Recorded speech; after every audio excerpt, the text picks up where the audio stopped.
Hi, you're listening to Book Chat with author Vivian E. Moore.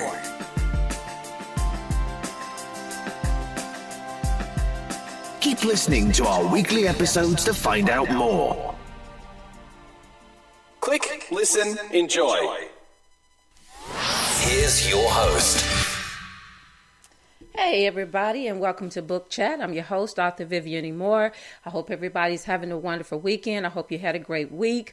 I don't want to hold you for too long today. I just want to get straight to the show, and I hope you enjoy it. I hope you learned something from it. So without further delay, let's get to it. All right, so the title of today's show is Hero, and the topic is how to choose great male leads. When I hear the word hero, it immediately makes me think of someone who is invincible, strong, intelligent, and fearless. All great character strengths, right? Well, this is exactly what you need when it comes to creating great leading males in your story. If you are a writer, then you already know this without me having to tell you. But for those of you who are venturing out for the first time and not quite sure how you want to develop your characters, okay, this is for you today. This show is for you today. So this is the topic for today, leading men. And I want to share with you how to choose the perfect one for your story. Now, I believe developing strong characters, whether male or female, is a lot like your best recipes. You take a little of this and then you take some of that, and before you know it, you have a one-of-a-kind creation. Now, all the right elements necessary to produce leading males who are available, who are believable. So in order to make them believable, they must be human. Okay, that's a given. All right, so no one is willing to accept any character who doesn't have flaws. You know, the first rule to storybook creation is dimension. You want to make sure that you overlay your characters with human qualities. You know, as living, breathing creatures, we come with enough baggage to take along on a vacation. Readers are more willing to accept characters who meet this description. Their brains can't understand how real life situations relate to flawless characters if they don't have any. So we all know that, you know, we're flawed. So we need to make sure that we make our characters flawed as well. You know, perfection is for fairy tales, you know, when you read in those stories. But then again, those characters aren't perfect either. Even Prince Charming, you know, if you watch Shrek, then you know Prince Charming has some issues. Anyway, that's one of my favorite shows. One of my favorite cartoons is Shrek. I love it. Sorry about that, guys. My computer does what it wants to do when it wants to do it. Okay, so anyway, you know, it's impossible because we all know in life some rain will fall. And, you know, if it's always sunny with the perfect temperature, either we're in a tropical location or we can only assume somehow we've all tumbled into an alternate reality. Archetypes are the cloth all heroes and heroines are cut from. We want them to project superhuman abilities, but at the same time, stumble and fall just like the rest of us. The alpha male of his pride, dominant and outspoken, but still, he has issues. So I want to put that out there right here, right now. Now, understand, this doesn't make them stereotypical, not in the least, but unique. Every character should take on their own personal identity traits. Most leading men are tall, handsome, with megawatt smiles and bodies built like brick crap houses. You know, we all read the romance novels, and you know, I'm into the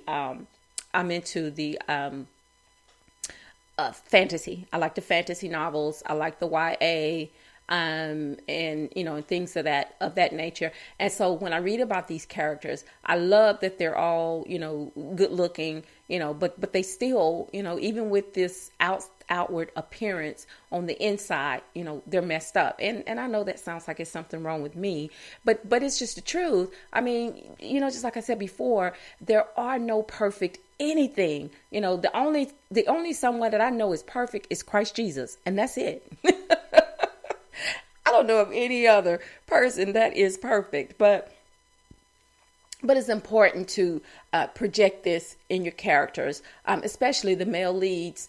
You know, they need to have something, you know, have some dents in their armor because, nobody is solid and well put together. It's just not possible. So, that's one way to make them believable. But, I know you want to ask, why? Well, because it's the first thing readers look for, in any leading male character. Their personalities should match their archetype.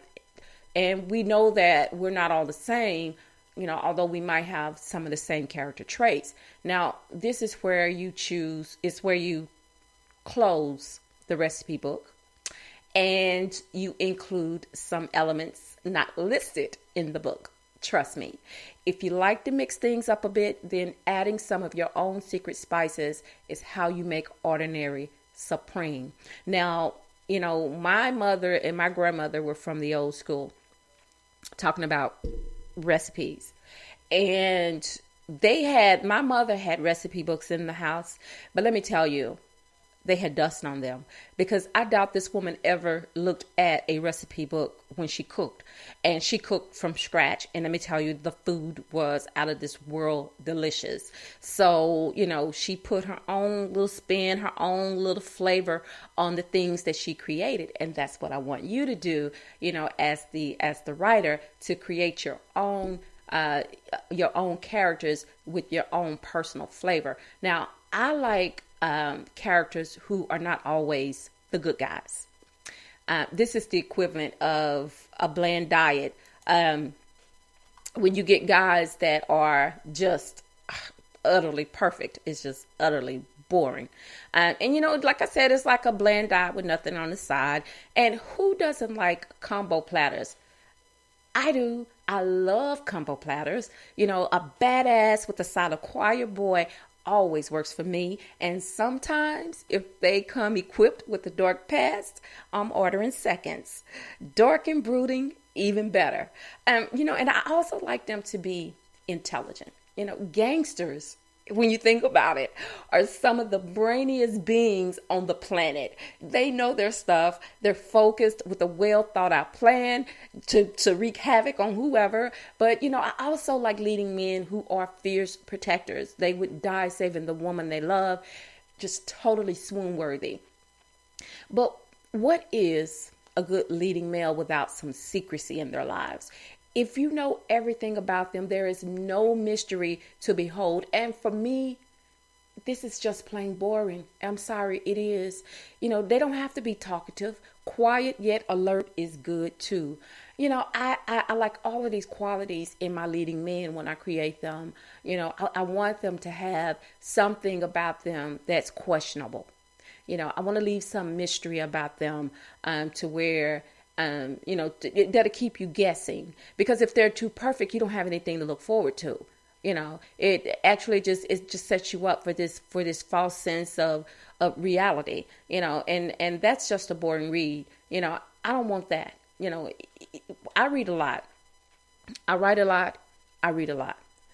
But when I read books, the first thing that attracts me to the male character is that they lack perfection, is that they are so dimensional to where sometimes you can't figure it out. I'm scratching my head like, okay, but that's a good thing. That's a good thing, because I don't want them to be predictable. When I read these stories and when I write them, I don't want my male characters to be predictable. I want there to be some mystery about them. Something that you need to figure out about them. Something that they're not saying, but you see it in their actions. It's more showing than telling, and that's what it's all about. That is what it's all about. I want my leading men to be totally kick-ass, but at the same time, gentle and caring when necessary. I like them suave, decked out in business attire or outfitted in brand everything. Okay, I'm not into bikers at all, but ripped jeans and Henleys and combat boots, that works for me too. And I don't know about if I have any ladies listening to the show, it might work for you too. To me, that is sexier than seeing a man dressed up, with the suit and the tie and all that stuff. Sometimes you just want to see them just totally relaxed, in their elements. or maybe even just in pajama bottoms and a t-shirt and a pair of socks. That works for me too, and because to me that's more realistic, even if they are billionaires or millionaires or CEOs of companies or whatever, to show that side of them, that laid back, relaxed side. That's always good too, because who wants to read about a guy, their male lead that's always dressed up? That just lets me know that he can't kick back and relax, and have a good time. He's always serious. And, and in life, do you really want to be around people who are like that, just serious all the time?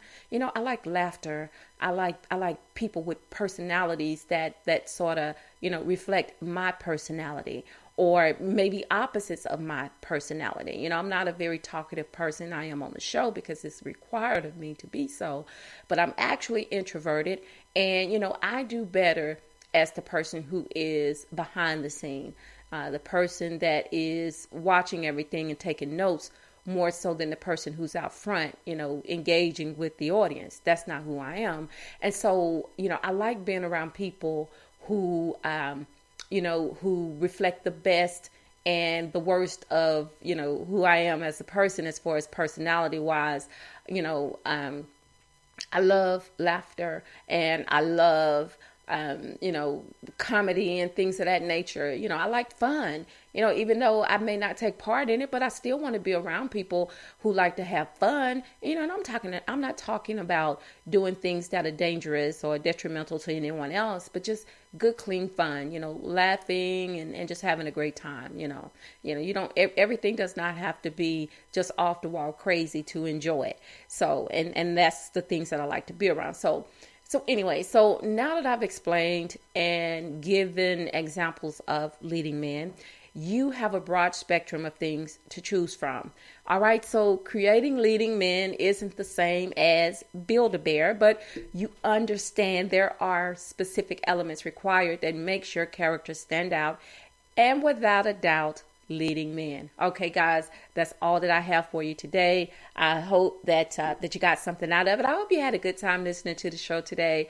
Sort of light and breezy.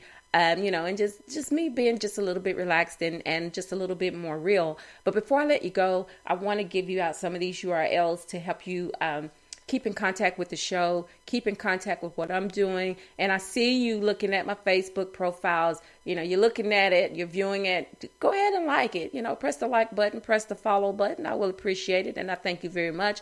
And for all of those people who are following me on Twitter, thank you for that as well. I love it. And I try to follow back when I can, and also on Instagram. But anyway, I want to give you this first URL, and it's actually to the show, Spreaker, and that is who I broadcast through each and every Saturday at 6 p.m. All right, so it's https://www.spreaker.com/user/author Vivian E. Moore. If you want to follow me, like me on Facebook, that one is https://www.facebook.com/Vivian Moore Author. You can also follow me on Twitter. My Twitter handle is God's Property 46. You can follow me on Instagram, but you have to do it by request. It is https://Instagram.com/God's Property 51. You can also check out my website, which is at https://vivianmoore.wixsite.com/author Vivian E. Moore. I'm sorry, Vivian Moore, no E. And also, if you want to follow my blog, which is updated each and every Saturday, that is https://vivianemore.blogspot.com. You can also listen to the show, the recorded shows, today's show, and any pre-recorded shows over the past months, over the past years on iTunes and also iHeartRadio podcasts. Okay, so that is all that I have.